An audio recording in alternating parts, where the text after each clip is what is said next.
Welcome to YOUCANIC. In this video, we're going to show you how to replace the clock spring and steering angle sensor on a Mitsubishi. The clock spring is installed right here behind the steering wheel. It does a couple of things. One is it connects to your airbag, it connects to your switches here.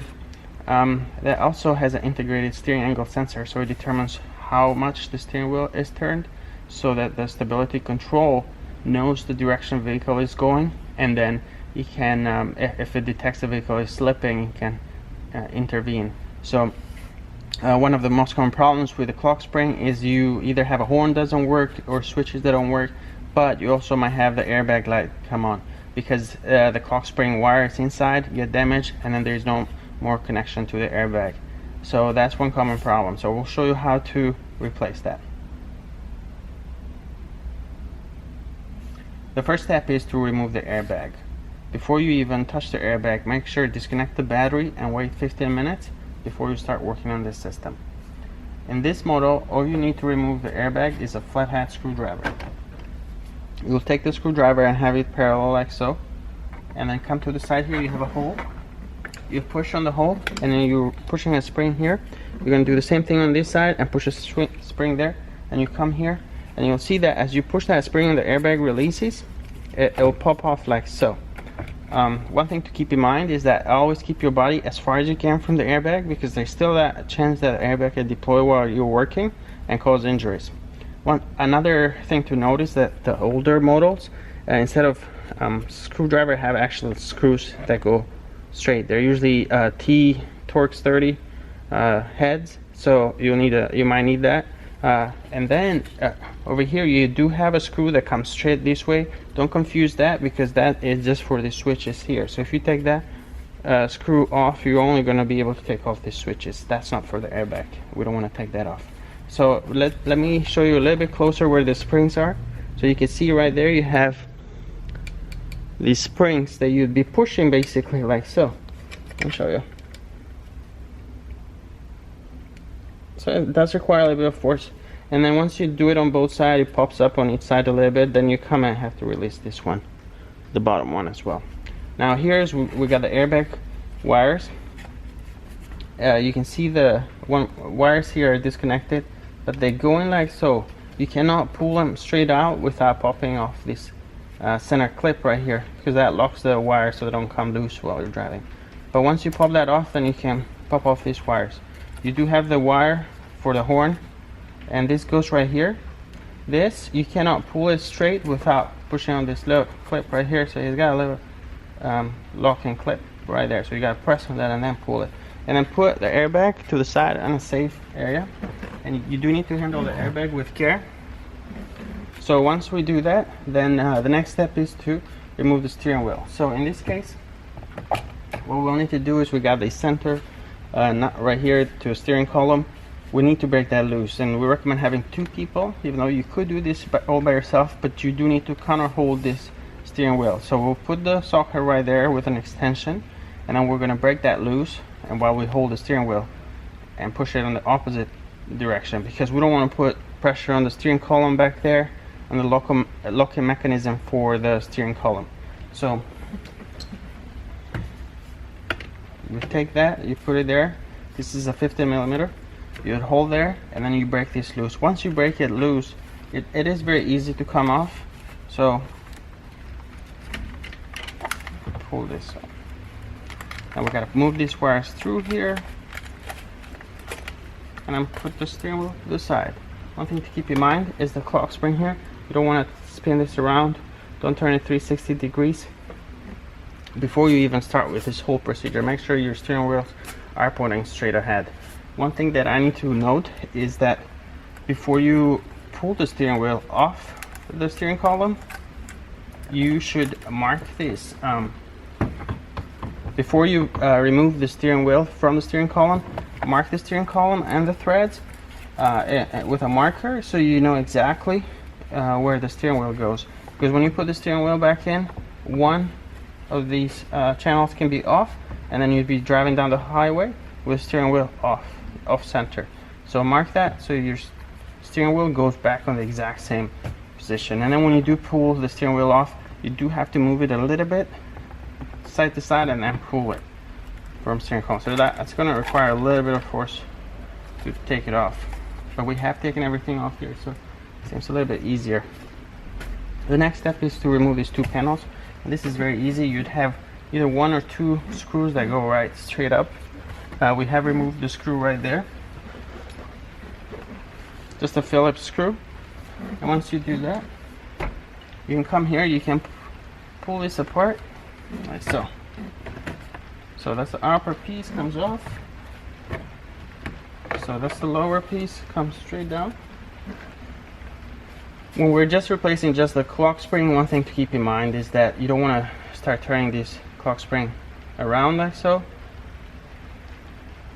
It looks like it's fine, but it's not, because this clock spring, there's two issues if you do that. First is it's got a limited number of turns to the left and a limited number of turns to the right. So usually you can go 3 turns to the left, 3 turns to the right. The other problem is that it's got the steering angle sensor integrated in most cases. So if you're off, then the vehicle will think the car. If it's off like this, the vehicle will think that the car is turning when in fact it's going straight. And what's that going to do is going to trigger your ABS lights and traction control light. In addition, when you turn the steering wheel a few times to the right, the wires inside this clock spring are going to break, and that then you're going to have an airbag light on in addition to ABS and all that. So the clock spring does need a little bit of figuring out how to install it. And then the other thing is, you most likely will have to carry out steering angle calibration after you finish this procedure, but these steps should get you as close as you need to be. Right here, well, here in the bottom we have all these connectors that need to be disconnected, and you simply just press them like so. You press them and then you pull them back. Same thing, press and pull them back. You don't have to worry too much because you can't switch these around. They only go in one specific hole. So one thing that's important is this right here, this yellow one, is the wires for the airbag, and the airbag connectors are always secured twice, I should say, because you have this, you got to pull this down first, this piece, and then you have to press the connector there and then pull it back. So not only do you have to pull that down, but also you got to press on this, just because an airbag. But the other thing is, then we'll take a screwdriver, you got to push down right here, and then you got to do the same thing on this side. You push down, and then over here you just pull up on that, and then you can move the clock spring. And that's it. So here we're getting ready to install the clock spring. If you're reinstalling the old clock spring, make sure to not move this around and turn it around. Just simply go put it back in there. In case you are replacing the clock spring, especially if you're replacing it with a used one, you don't know what angle the wheels were when the clock spring was removed. So that's very important, because these, like we said earlier, have a limited number of turns. But there is one way to figure it out. So what you'll do is you move this clock spring to one side all the way until you start feeling resistance. So it's very easy right here to move. Okay. All right. So right there I feel resistance, but we're gonna start counting from here because this is the top. Okay. So we're gonna go count full revolutions. 1,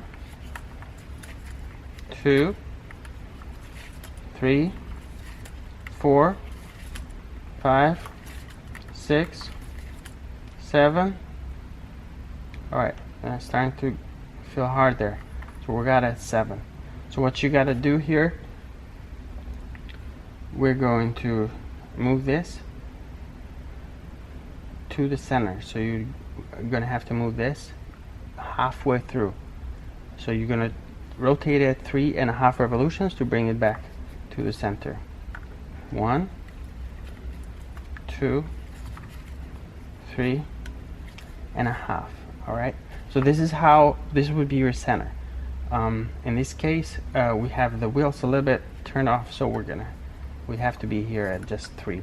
But if your wheel starts pointing straight forward when you remove the steering wheel, you should be able to come 3.5, and you'd be right on center, and the wire should line up with your steering wheel.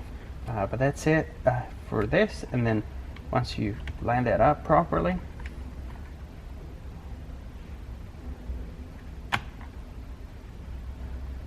You push that in until you hear that click, and then you take the connectors here, you push those through, you hear that click, you press that in, double check this one. This is the airbag one, so we don't want to have that loose. Push all these connectors in until you hear them click. Here we're getting ready to put these trims on the steering column. What we'll do is this screw, it goes right here on this piece. It doesn't actually go on the upper piece. So what we're gonna do in this case, since it is a little bit hard to go straight up with the screw and line everything together, we're gonna do it right here. We'll go straight up, and I'm just gonna hold it up with a screwdriver. Then and then another thing to keep in mind is these tabs also lock in place. Push these out, because they can bend in, and then you can line this up properly. You can bend in like so. So don't do that. Then you take this and line it up.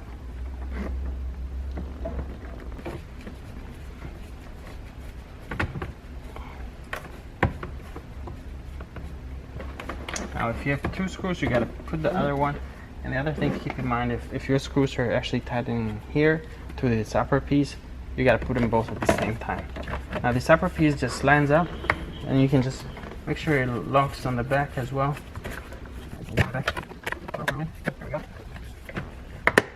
There we go. You hear that? And that's it.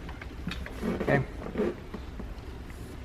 I'll make sure double check here. 3.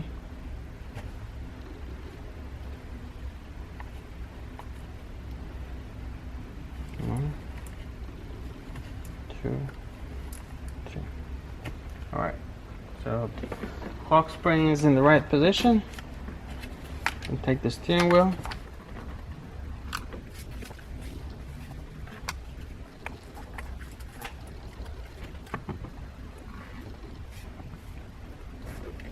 Okay.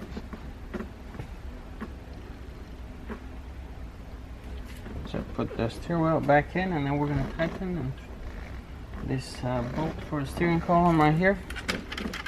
And you do need to torque this to spec. You just follow our step-by-step guide, and we should have torque specs in the instructions.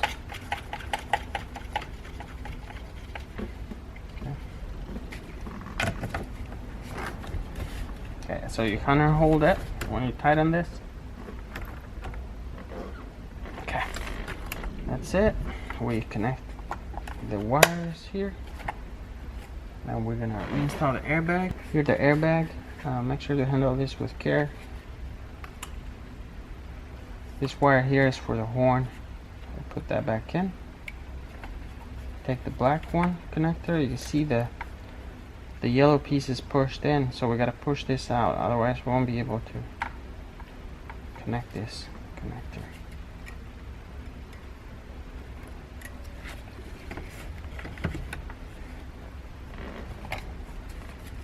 So you gotta push these out first, like so. That allows you to reconnect this, and the same thing with this one. Make sure you pull that out. Okay, then you come here, you line this up, and this cannot go both ways, it only goes one way. You can see black connector goes on black. And pushed in. Now we lock it. We do the same thing. Orange connector goes on orange. And then we take the airbag.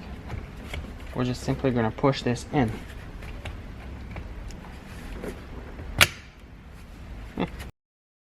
So once you push that in, that's it. Now if you do have screws on the side, make sure to tighten the screws, but in this case we don't. And that's it. That's how to replace the clock spring on a Mitsubishi Outlander.